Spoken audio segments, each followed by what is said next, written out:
Welcome to the Aerospace Executive Podcast. I'm really happy to have Doug Golan with me. Doug is the editor of Private Jet Card Comparisons. He's become absolutely a preeminent expert on business jet flying, Part 135 operators in the industry in general. He started his career as an analyst covering and writing about the airlines back in the 80s and 90s. And I just enjoy reading his stuff, and I'm happy to have you on, Doug. Thank you. Well, thank you for having me, Craig. Appreciate the invitation.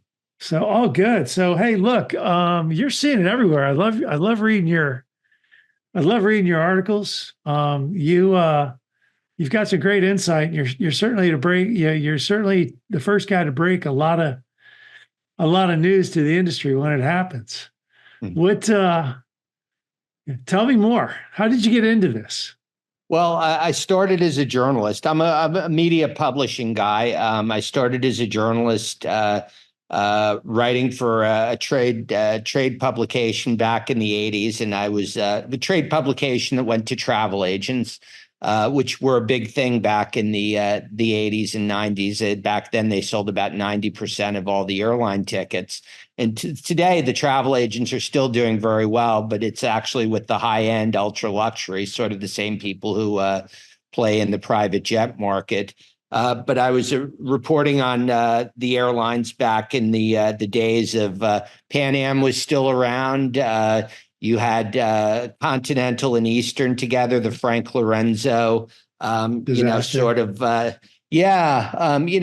maybe also, some of what he said was actually true. You couldn't pay, the efficiency in terms of what like the Southwests and these other airlines did. But Crandall, of course, with American came up with the two-tier wage structure. But Frank was not a good messenger. He didn't know how to deliver it. But, you still see, labor and airlines today, both at the 121 level and even what's happening with NetJets. So I was a publishing guy, ended up running a magazine group. I started a magazine called Elite Traveler, which was or is still distributed in private jets. It was targeted or is targeted for the people who are on the back as opposed to, the pilots, where most of the media was targeted. And sold my interest in that in 2014.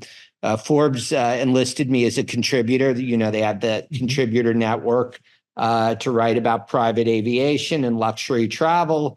And I started with I did a story. It took me about 6 months to research it on jet cards and memberships, because there were more of them than I had even known about. And they were much more complicated. I mean, you see the brochures, it's, mom and dad at the kids' soccer game, Fluffy is going up the stairs and, oh, this looks good. But when you join these programs, as you know, the contracts run 10, 20, 30 pages, and it's a lot of fine print.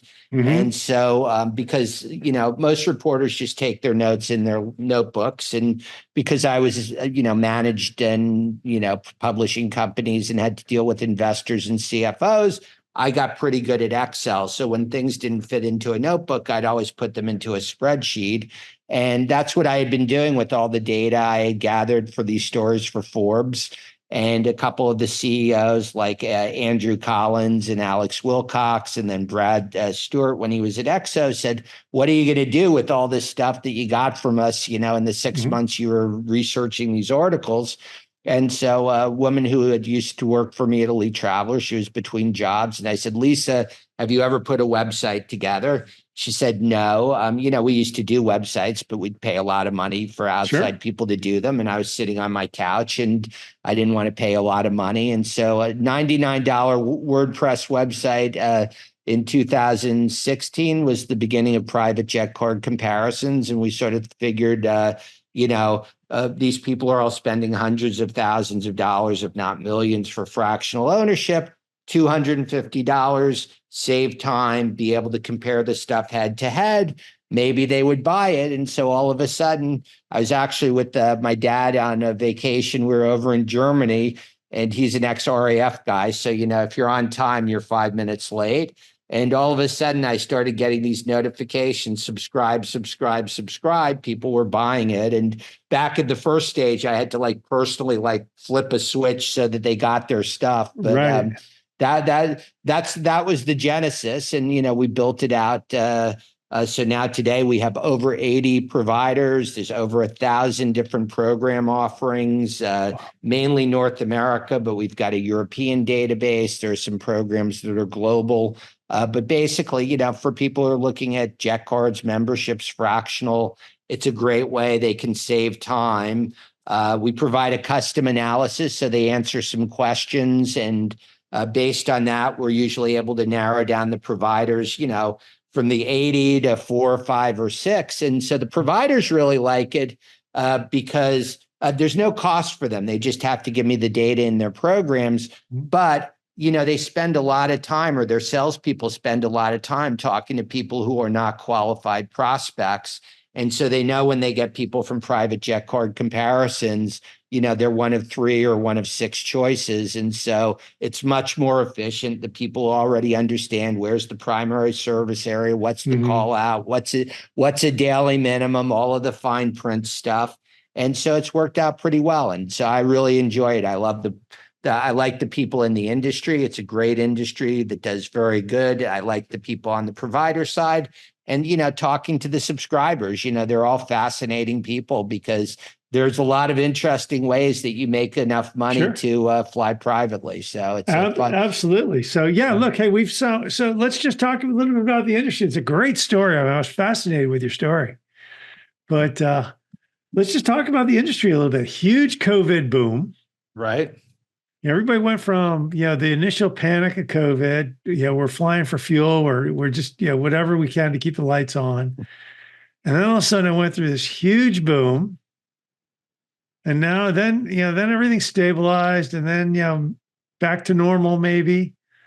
Where's the industry now? Are we back to normal? We still going to stay at elevated levels? What's your sense on where we're at moving forward? Well, it's interesting. I did a story from the industry perspective. Argus shared with me a lot of the operator flight hour data because, you hear all sorts of things. We're doing great. No one says they're doing badly, but, the numbers, when you look at it, obviously the Part 135 numbers, while they're still, double digits above pre-COVID, they're down from the peak of 21 and 22. And it really came out to one of those, your mileage may vary because there are some operators that are way up and there are other operators that are way down.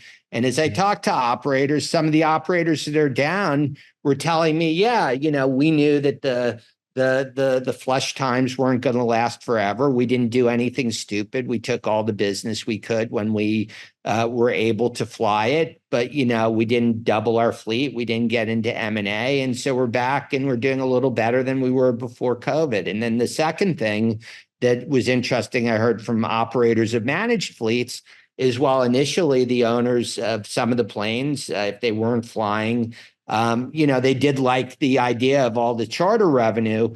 But, when you fly more, you realize that you're wearing your pilots down. And so, all of a sudden from an owner perspective, then the revenue is nice, but, it's more expensive than the revenue to lose my pilots if I'm overworking them. And then the second part of it is, as firsthand, and, your great panel at CJI down in Miami, every time one of those planes, takes off, you're one step closer to maintenance, necessary maintenance. And I was talking to somebody this morning who was, owns a small piston aircraft that was supposed to have some inspection in the beginning of November.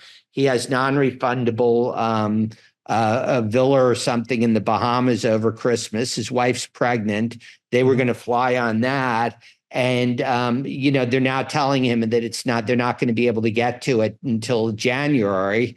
So I have people who own planes who are saying, I like the ownership thing, but I'm using jet cards so much anyway because of all the stuff that you talked about in the panel. So, the operation side is difficult. I would say, the question about people sticking with it, I do a lot of research with the subscribers. And so the good news on the demand side, at least from what I see with the subscribers, is of those people, Craig, who started flying after COVID, 95% of them are saying that they're continuing to fly privately. So for the people, for prognosticators who said, oh, they're all going to just go away.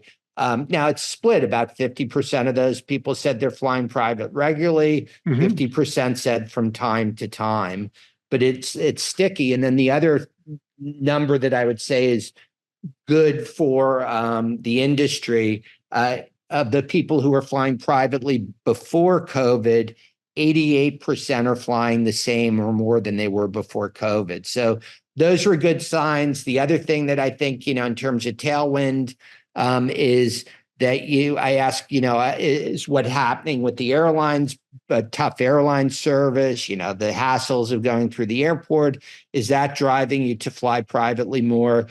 50% of the total sample say yes. The fact that the airlines can't get their act together is driving them to, consider more private flying or keeping them flying privately. And interestingly, subscribers who've come into my, my funnel, into my system, who are looking at flying privately but aren't flying privately yet, that number goes up to about 65%. So, every time you turn on CNN or the news and see about, them reporting from an airport with angry passengers, that's good for our industry.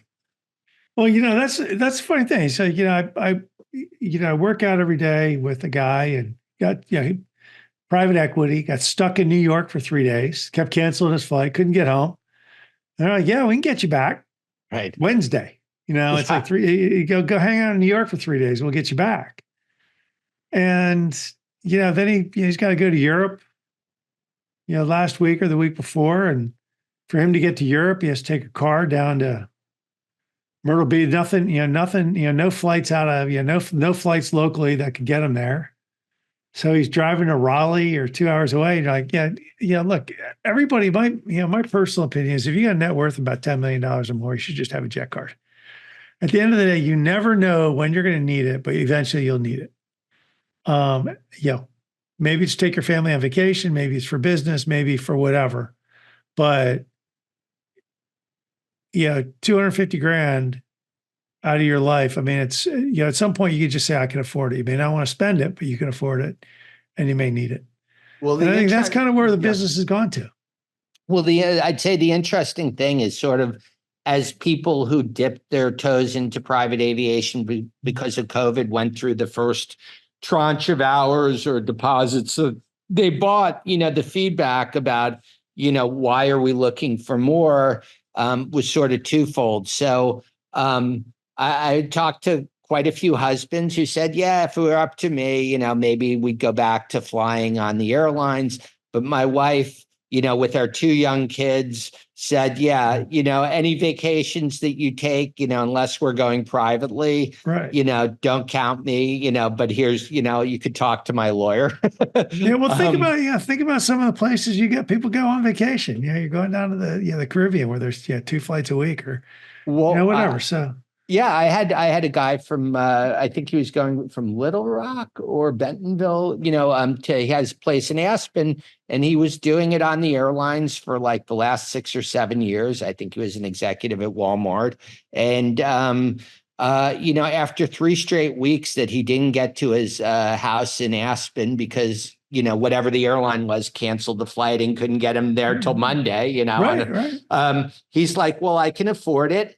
And, his wife, I guess, stays out there for the season. Mm-hmm. And, he said it's a cheaper, he's like, it's an expensive house, the private jet, the cost compared to, not, sitting alone in Bentonville for the weekend. You could do that with a King Air. It's like you could do that with a King Air. You can go get, go find a charter company with a King Air, take you up there, or, whatever, TBM. Absolutely. And then, and then the other thing too, you were saying with business, is I have quite a few people who, their businesses are in spoke cities and they have customers in spoke cities. And while they used to tolerate the connections because, if they were going from Oklahoma City to Buffalo and, the flight through Dallas was canceled, they'd rebook them through Chicago. You get there 20 minutes earlier, 20 minutes later. And now what you said, it's 2 days later. And the customer in Buffalo says, hey, Craig, I love you guys. We spend a lot of money with you, but every time you guys have to cancel, because I understand it's the airlines, but you're impacting my team and our business. Right. And I have one subscriber who decided that for places that they can't fly nonstop, they're using jet cards. And so what he does now, he told me, is in trips that normally his people would just go out to, he'll call the chairman or the CEO, the owner of the business, and say, hey, Craig, my guys are scheduled with you guys next Tuesday. We're coming out. I'm coming with them. Are you free for dinner? And he said it's like not only great at keeping the relationships, but, sometimes presentations and stuff that they wouldn't have brought or they'd had to ship separately. And then also, he said, I have already, he said, in my mind, but not only in my mind, to my CFO, I can justify the increased business we've gotten. Thank you. Look, I saw a statistic the other day, a G450, Gulfstream 450 flying 400 hours a year, 450 hours a year. The budget on it was $3.9 million. Plus cost of capital, all right? So G450, you're going to go buy it for round numbers, plus or minus, please, aircraft brokers, don't throw rocks at me, $20 million bucks. So you get 200,000, so it's $2 million bucks to own it, tax deductible. You fly it, $3 million bucks, you're a 100, 200, 300, $500 million company, $1 billion company, $3 million bucks to fly the hell out of that airplane and go make more money is well worth the price. Yeah. I did a search recently, and for a Fortune 100 company, director of aviation for a Fortune 100 company, ran into a guy, and his flight department had 2 airplanes. They typically put 6 to 8 passengers on each airplane, and they fly them to their facilities. All their facilities are outside of 2 hours away from any major airport. Right. You're not going to go do that via the airlines. So, yeah. Well, and even like, people, there's just at the end, you're starting what you said, and at the end, you're ending.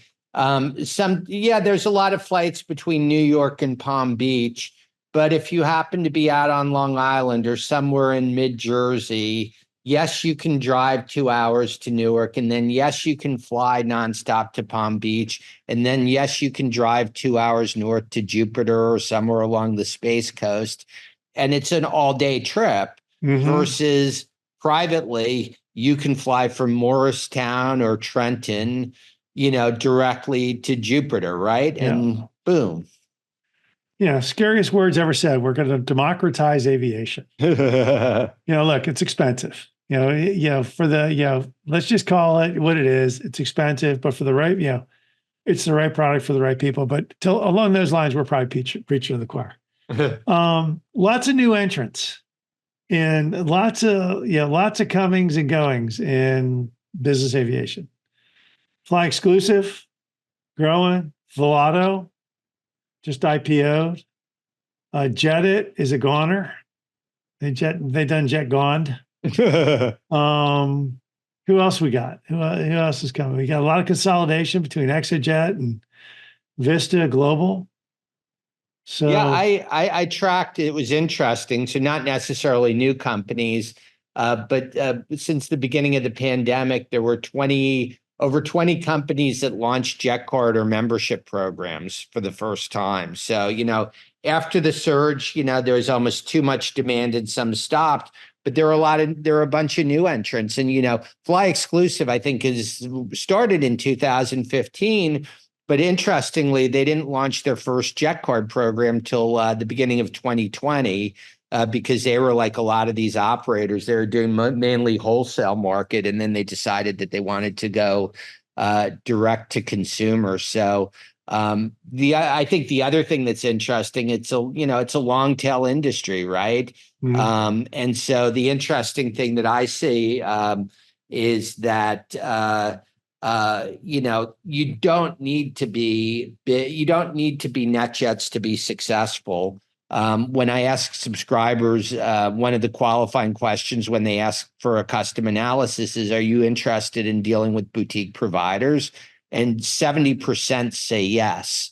And so the interesting part about that, from my perspective, is, when you look at the profile of the people who fly privately, sure, there's certainly people C-suite in the Fortune 500, but a lot of successful entrepreneurs who started their business in the basement or the garage, or took dad's business that was in 2 locations and now expanded it to the whole East Coast.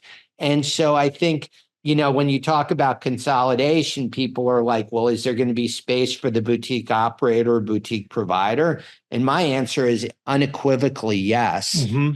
Because these people, they just need one plane at one time.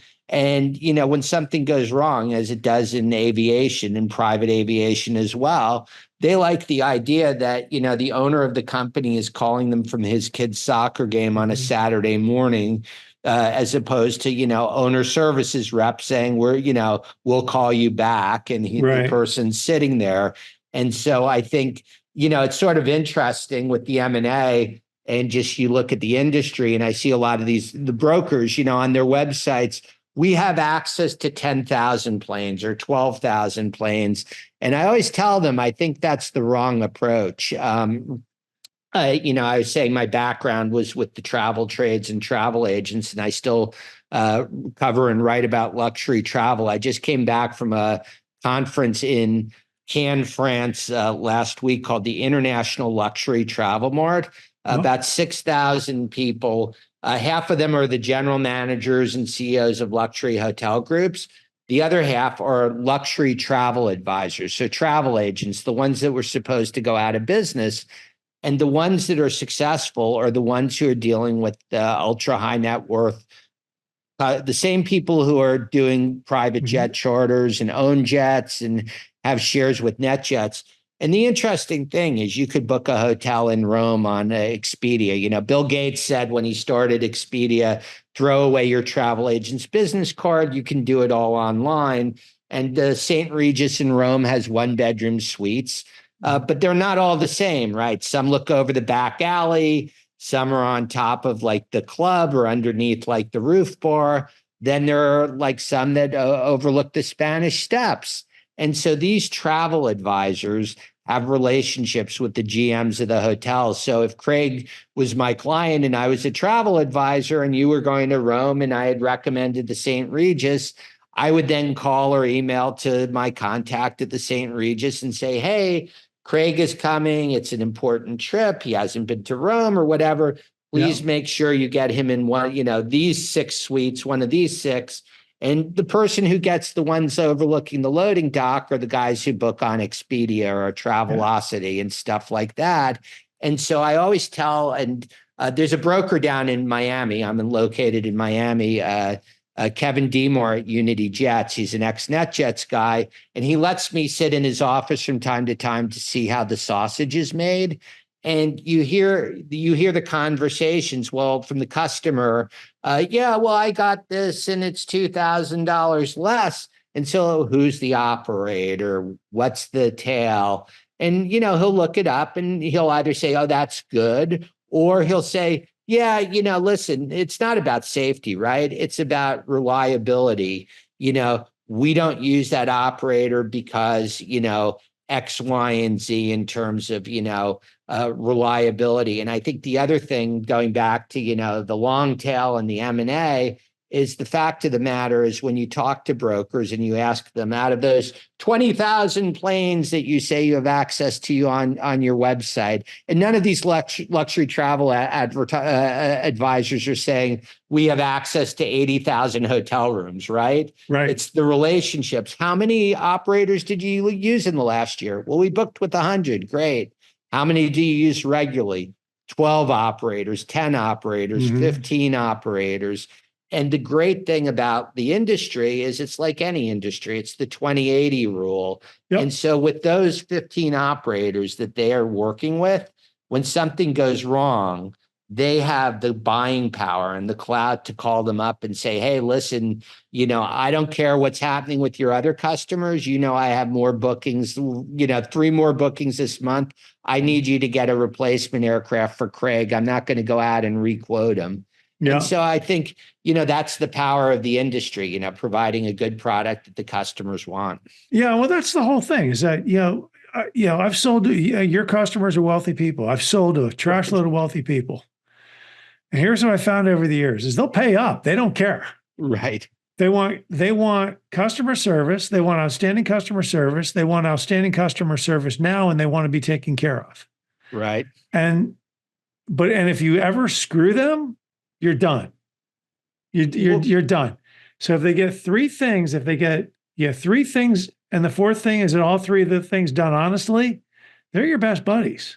And they'll pay up. They want that personal touch. There's like, hey, look, I'm going to Malta. Right. What hotel do I stay at? And you talk to the luxury travel broker, says, I got it all set up, right? And you're good. You're going to be thrilled. After that, if you're booking it on Expedia, good luck. I mean, it's like every time I go to Las Vegas, Well, good luck. The other thing I'd say it's sort of interesting is so when I get a new subscriber, I know if they call me within an hour of subscribing, it's going to be to tell me the company I'm with sucks. And I'm calling you after I subscribed. I wanted to let you know so that you can write a story about how bad they are. I'm like, okay, what did they do to you? Please tell me. And 99% of the time, it's well, did you know that they won't give me my money back? I took a 40-minute flight and it's they charged me 2 hours. Or I tried to book it 48 hours and they told me they wouldn't honor their guaranteed rates. And so I'll go like, okay, so non-refundable, but in the contract that the program is non-refundable. Or yes, they billed you for 2 hours because they have 120-minute minimums on light jets. Or the reason did you by chance when you said 48 hours, were you trying to book on a peak day? Well, I don't know. Okay, well, yes, non-peak days are 48 hours. Peak days are 7 days advance notice to get your contracted rate. And so, the good, I when I was running publishing companies, I had salespeople reporting to me, and they always told me, Doug, a good salesperson, when they see that, you don't talk that much, you let the customer talk. And then when they're ready to sign, you give them a pen with the ink in it, right? And you shut up and you let them sign the contract. And so, rich people, Fred at the club told me this and that. And so these are good salespeople used to dealing with ultra high net worths. Yeah. And so people end up buying into programs that weren't right for them. And so, really what I try and do is just, with having all the terms and policies based on what they're looking for, match them to the companies that fit their needs. So, yeah, I think one of the challenges in the industry when you talk about flight providers is the natural answer is, oh, we can do it. And yes, they can do, you could do anything, right? We can use your funds and do anything.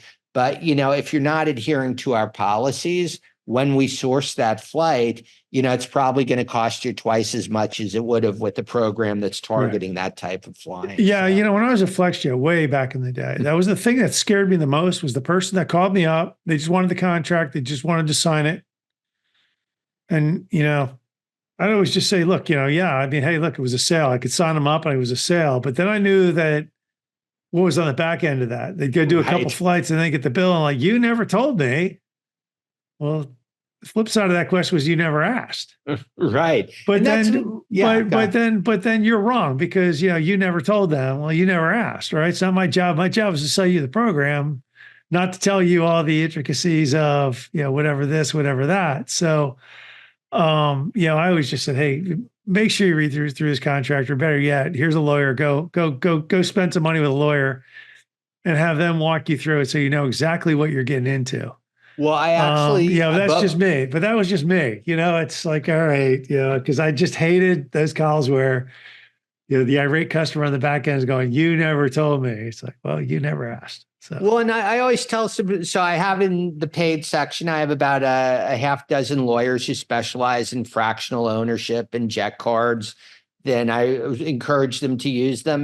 But the one thing I tell them is, listen, request a copy, at least a sample copy of the contract when you ask for a proposal, because the brochures with dad at the kids' soccer game and Fluffy are all nice, but it's the contract. And, they'll put you to sleep. But, when you're getting down to the final one or two, read the contract, because even in my, interaction with them, when you read these contracts, there's other stuff that they may not have thought about or hadn't discussed with me, and it comes up. And, listen, I'm the last person who should be giving advice because I've never read my AT&T, contract. right, yeah, exactly. Who knows what I've agreed to, or, my insurance, health insurance. I have no idea. I just know that I paid them, and I'll be damn mad if they don't, live up, and they'll say on page 17 of your insurance, we didn't cover that. But, it's a lot of money. I always tell people, we haven't really talked about financial viability of companies, but one of the things I tell people is, listen, these are basically, it's like the airline business, except it's unscheduled airlines. If you look at airlines, airlines come in business, airlines go out of business. And so don't use your kids' or grandkids' college money to fly privately. Sure, there are some that have escrow accounts. We saw with Aerovante that it's possible to game escrow accounts. Some of these guys say they have, we have a segregated account, Doug. And it's one of the things I track actually in my database. But, when you say segregated account, we keep the jet card deposits separate. And so I'll say, okay, so let's get to that day where you're down on cash and you need to pay payroll. So where are you going to go? You're going to go into that segregated account, and the segregated account doesn't require the customer to release the money. And so, I always tell people, don't overbuy, buy for the next 6 to 18 months. Sometimes people will say, well, if you give us 3 years of money or whatever, we'll give you a better deal.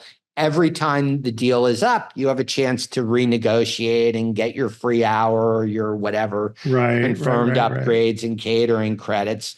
And so I think, people just have to go into it as a business transaction. I always tell people, you're not marrying your jet card. You can have more than one. Some people have a jet card program they use for Caribbean trips because it's got good Caribbean terms and pricing, and another one that they'll use for, transcon flights or short flights or things like that. So, I think the great thing about the industry is, as the products have become more segmented and a little bit more diverse, it's like, cars in a driveway. You don't have just one. You have a convertible for the beach and you have an SUV for the mountain house. Yeah. No, look, the couple of things you said in there. One, financial viability. I mean, I think about Jet Suite, belly up with $100 million. Aerovanti. Right. Vacation at Club Fed pending. The Club Fed. I like that. That's good. Look, this industry, what I love about this industry is the good players do all they can to keep the riffraff out. And but every now and again, you got some guy like Aerovanti coming in, or then you had Avanti, you had the Piaggio guys out of Tampa, right? Avantair a couple of years ago, Jet Suite, $100 million, and they were selling all the way up to the last day. And that's one thing. It's hey, look, if you're going to do this, financial viability of the company, you make them show you the books or how they schedule, segregate stuff. And in a turn, it's worth, you're going to hand over 250 to 500,000 bucks or more.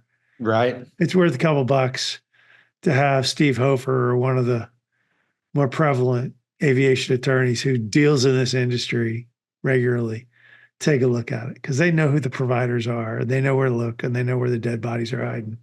Right. Stuff like that. So, Jet It, obviously the guys, Jet It. we're out of business. Good luck. Good luck getting, good luck selling your airplane. Well, and I talked to Amanda down at CJI. I want to do because she represented a lot of jetted owners. I want to do sort of a post-mortem with her about, what happens when your fractional provider goes belly up, because I think it'll be an interesting story. But, it's a double-edged sword, Craig, and it's interesting because, certainly Jet Suite, it turned out when you looked at the bankruptcy reports, they were very successful at raising money. They were never really made a profit. And, it wasn't fraud, right? It was a, business plan that didn't work out. And, everyone can throw things around. Aerovante, obviously, the allegations are pure, Ponzi scheme fraud. And, court will determine that. And then the founder has some other problems with the DOJ, in terms of other businesses that he allegedly committed fraud with.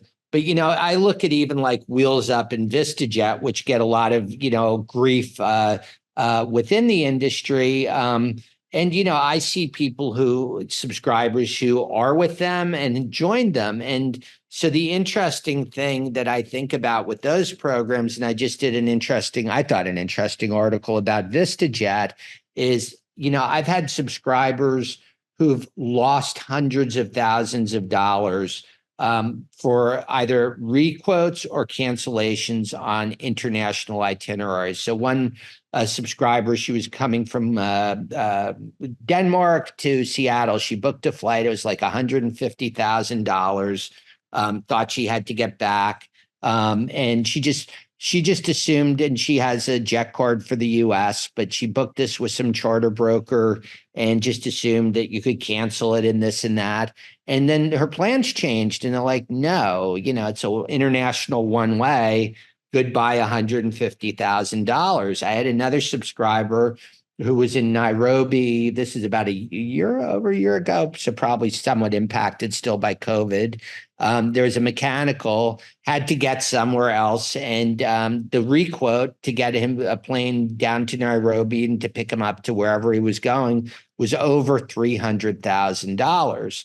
And so if you look at like VistaJet, and, despite the press about, the FT article and all that stuff, and, that they did raise $500 million, why do people join VistaJet? Well, one of the reasons is if you're traveling intercontinentally, there's only a couple options where you can book and cancel on 48 hours notice. So, if you're going to meet the energy minister or some minister in South Africa, chances are, they're going to reschedule that 6 times.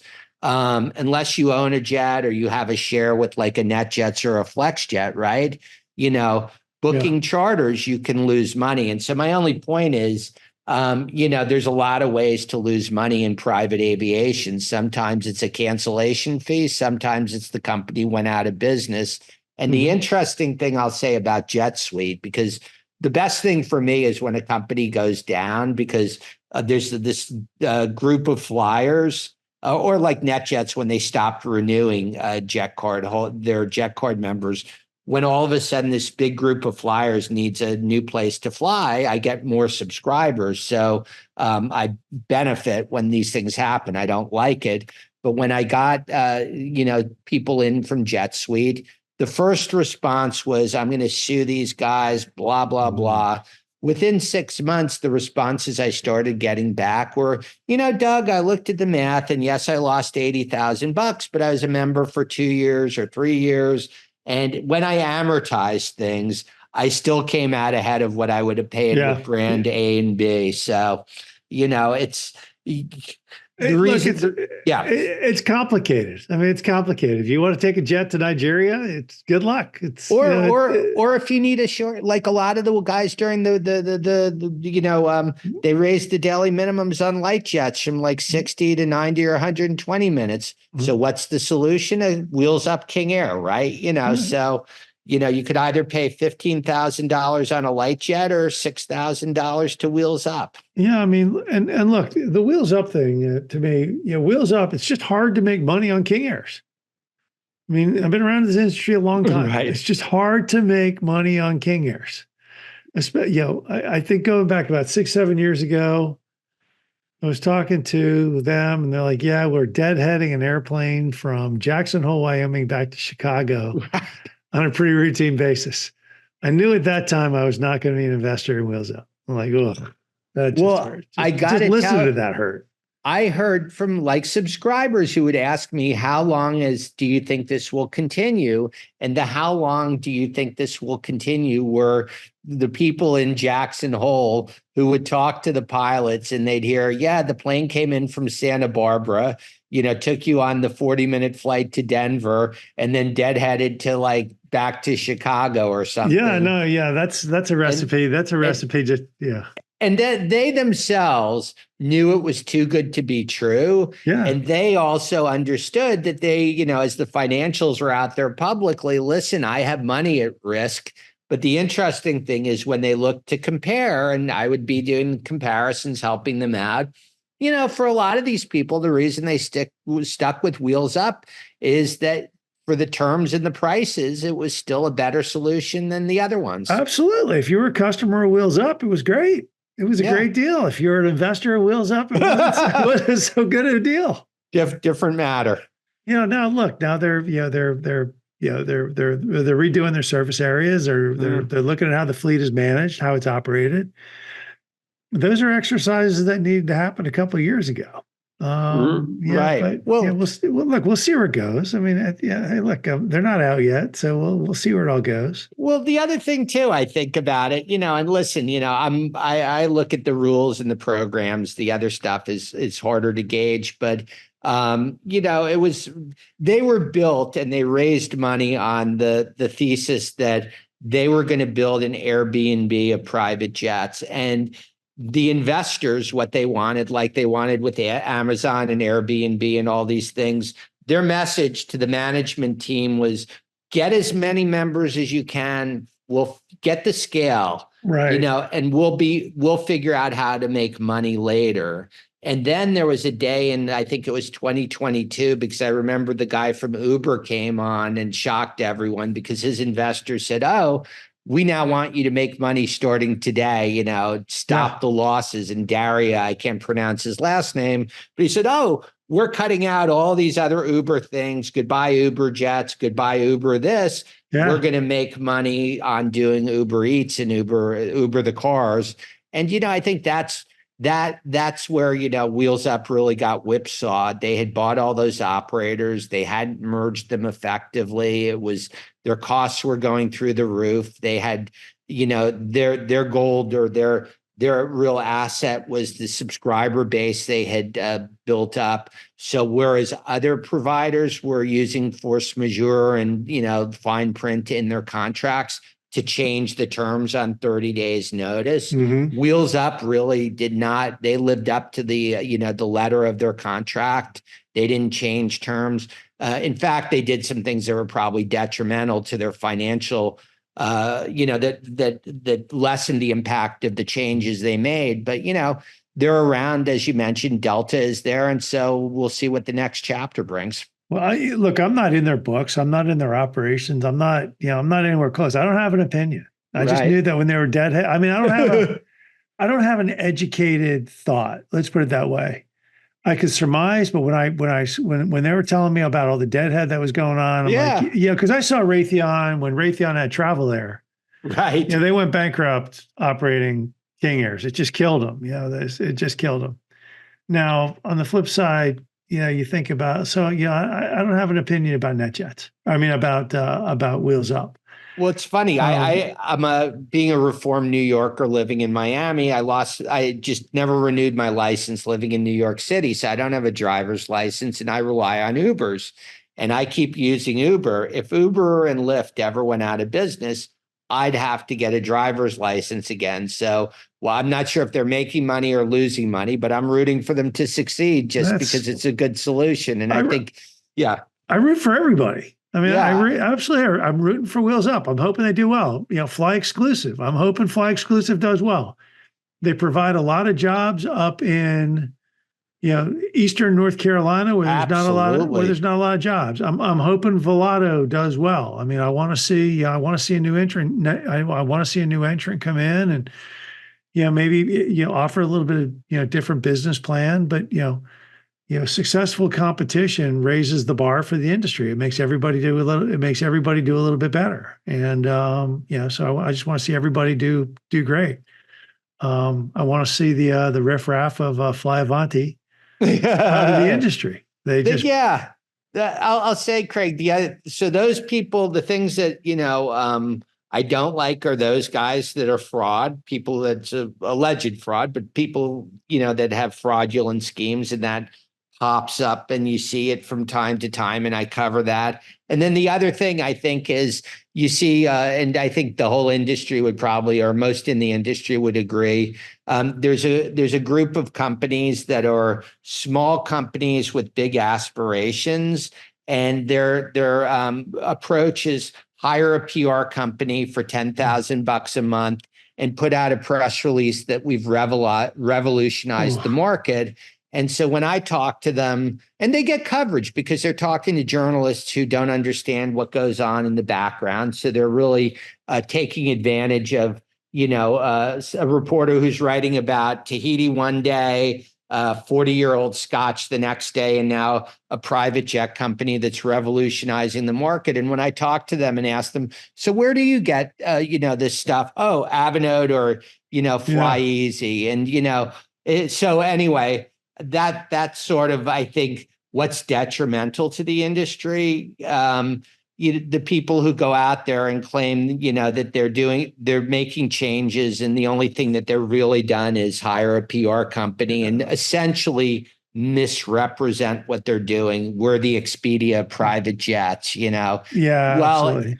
If Expedia meant that they had to, when I went online, that they then had to call up American Airlines and find out if they were really flying planes from Miami to Toronto on next Tuesday, then you would be like Expedia, but that's not what they are, Yeah, no, I hear you. But no, I love what you're doing, Doug. You're doing a great service to the industry.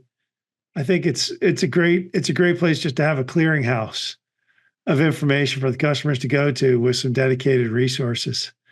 It just keeps everybody a little bit honest, or I don't want to say honest, but it just keeps everybody on top of the game. And it's a great resource for what could be a very complex industry. Well, whenever a new program comes out, and I have all sorts of formulas in my database to take, into account, and people come out and say, I'm really going to make buying jet cards or fractional. I'm making it simple and easy. And it's always some type of twist. And maybe in their mind, it's simpler and easier. But I always tell them, like, listen, they're like, well, do you think you can incorporate that? And I'm like, yeah. And do you think it's, I've made it much easier? And I said, no, but that's why I'm in business, because you guys just keep making it more complicated. So yeah, exactly. Right. So how do folks get a hold of you? How do they find private jet card comparisons? So it's a website, privatejetcardcomparisons.com. So if they go to the website, there's a free newsletter so they can sign up. It's got alerts. Every Saturday, I do a luxury travel newsletter that includes all of the headlines that I posted from that week on private jet card comparisons. And then if they want, they can subscribe. It's $250 a year. I have some premium content. So, for example, that VistaJet article is premium content. And then they have access to the comparisons, which I just did the 153rd update of the year. Wow. Yeah. And so, and they can get a custom analysis. And then on the business to business side, I take the data that I get, obviously anonymous, but I aggregate that data, and I do an annual research report. It's called the Jet Card Report, but it covers jet sharing, on-demand charter, fractional ownership. It's about 300 pages of what customers want, what they're looking for when they buy, what's a deal breaker, then also who they bought from, what they bought, how much they spent, how well the providers are doing, what they're looking for, reasons they're considering leaving providers. Mm-hmm. And so that report I sell as research, B2B research to the industry. I love it. It's great. It's a great resource, and I love reading it. I get the newsletter. I love reading it. Thank you. Every time. You're wonderful. It's a wonderful resource for the industry. So we're going to do this again. Well, listen, anytime. I've got to say, just to return the compliment, you were a fabulous moderator at CJI. And the story I did off your panel about the operational challenges was great content, because one of the things I like to try and do is explain what's going on behind the scenes.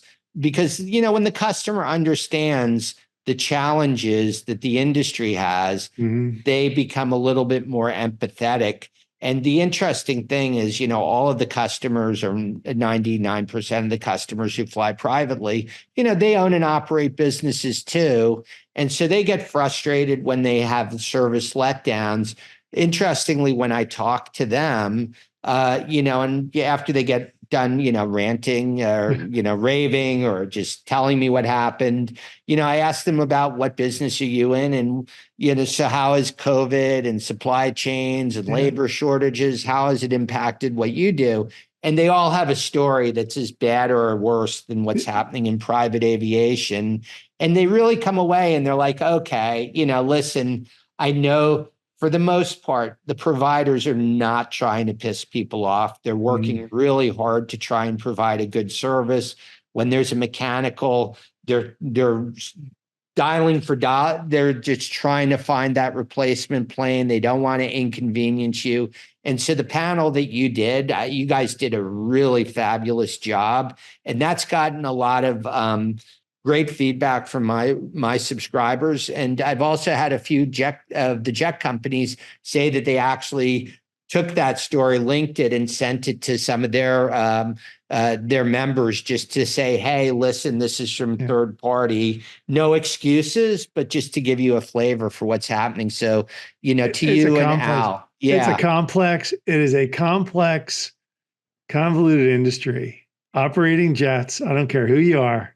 Right. Yeah, it is a hard business. So, and not necessarily overly lucrative. So, exactly. I always tell these guys, the subscribers, that like most of the people who are in private aviation, there are a few, but most of us fly commercially. Absolutely. So good. Hey, let's wrap it up here, but let's do it again. Hey, listen, happy holidays. Great to see you in Miami, and thank you for this opportunity. So anytime, it would be an honor and a pleasure to be part of another one of your podcasts. Love to have you back on, Doug. Thanks very much. All right, take care. I hope you enjoyed the latest edition of the Aerospace Executive Podcast. You can reach out to me directly, Craig at NorthstarESG.com, or check us out at www.northstaresg.com. You can subscribe to this podcast on iTunes, Stitcher, Podbean, or on YouTube. Just do a search for Aerospace Executive Podcast. Thanks again. I'm Craig Piven.